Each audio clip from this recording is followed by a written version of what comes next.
All right, I want to talk about ballistic pendulum. Here's the idea: is you got a bullet that is 15 grams traveling at 300 meters per second. It collides with a chunk of wood right here, 3 kilograms.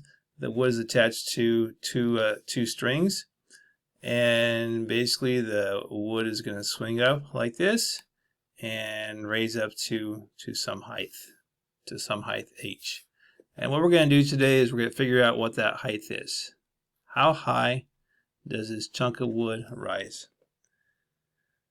All right, so as we stated, this is an inelastic collision right here. And we know with inelastic collisions that momentum is conserved. So what we can say is momentum beforehand of the system is a bullet, and the chunk of wood is equal to the final momentum after the collision. So what we can say right here is that the mass times velocity of the bullet, mass times the velocity of the bullet, plus the mass times velocity of the chunk of wood, which is 0. So the momentum of the wood is 0, is equal to the momentum of the two combined afterwards. So what you have is you have the mass of the bullet plus the mass of the wood is equal to its final velocity. So we've got the mass of the bullet, which is 0.015 kilograms, times the velocity of the bullet, which is 300 meters per second, is equal to their combined mass, which is 3.015 kilograms times their combined final velocity. And if we do the math right there, we get 1.5 approximately meters per second. So the bullets and the wood will immediately after the collision will go up. Now there is some energy lost in that collision. There's some heat generated. There is definitely some sound there, so energy is lost during that collision. But after the collision, we can say at this point we have a certain amount of kinetic energy. That kinetic energy changes to potential energy. So after the collision, what we can say is we have our LOL diagram, and we can say that right after the collision we have this kinetic energy. We're talking about this ballistic pendulum. And after the collision, we are going to have potential energy. So we can say that 1/2 mv squared is equal to mgh. mgh. And if you notice here, mass divides out on both sides. And if we solve for height right there, we can go ahead and say that the height right there is what we're looking for. Height right there is equal to v squared over 2g. And plug and chug, and we are done. So we got 1.5 meters per second squared divided by 2 times 10. And we got the height. So how high does it go? The height comes out to be about 0.11 meters, which turns out to be 11 centimeters. All right, so that's kind of fun. This thing will go up 11 centimeters. So momentum is conserved.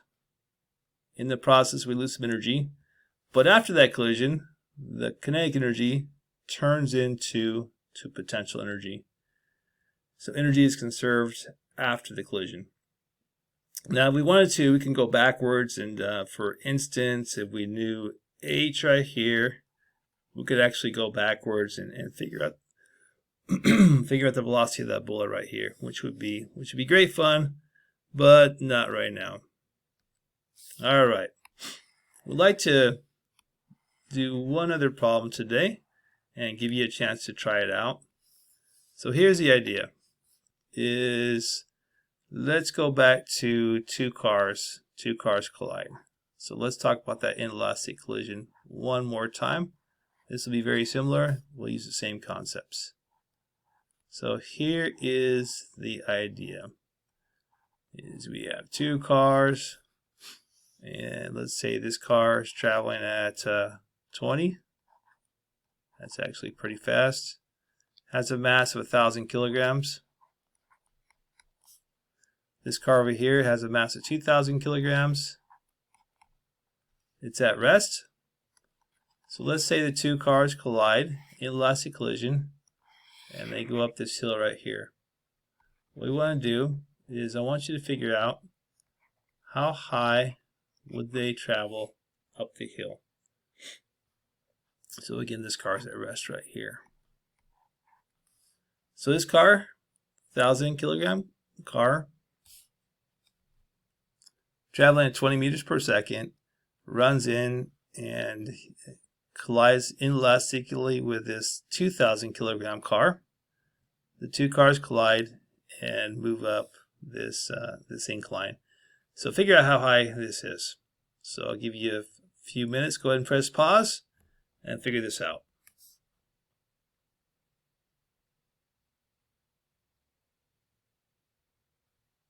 All right, so this right here, initially, we can say that momentum is conserved. So momentum before the collision is equal to momentum after the collision. So we'll call this car A right here. We'll call this car B.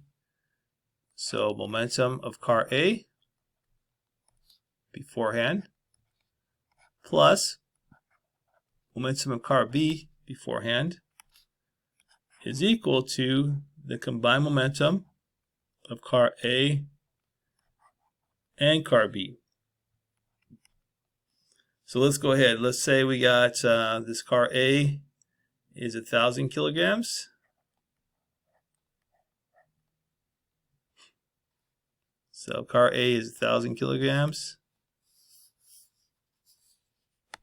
Uh-oh, where'd my mouse go? There it is. 1,000 kilograms times the velocity of A, which is 20 meters per second. The momentum of car B is 0. And the combined momentum afterwards will be car A plus car B, the mass of those two cars, which is 3,000 kilograms times their final velocity. So we do some quick math right here. We can figure out their new velocity, which is about 6.7 meters per second. So after the collision, the two cars have a velocity of 6.7 meters per second. Again, as they collide, there's a lot of energy loss. There's noise, and there's heat, there's friction, there's crunching going on. A lot of energy is lost during that collision right there. After the collision, the velocity of the two cars combined is 6.7 meters per second.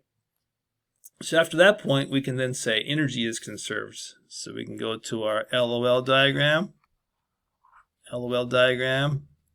We have these two cars that are going up a hill. Two cars going up a hill. And initially, they have some kinetic energy. And after they go up the hill, they have potential energy. So we can say 1/2 mv squared of kinetic. And then as you go up the hill at the very top, we can say mgh. Masses cancel out. And if we solve for height right there, height is going to equal v squared over 2g. We can go ahead and plug it in and figure out the height. So we have 6.7 squared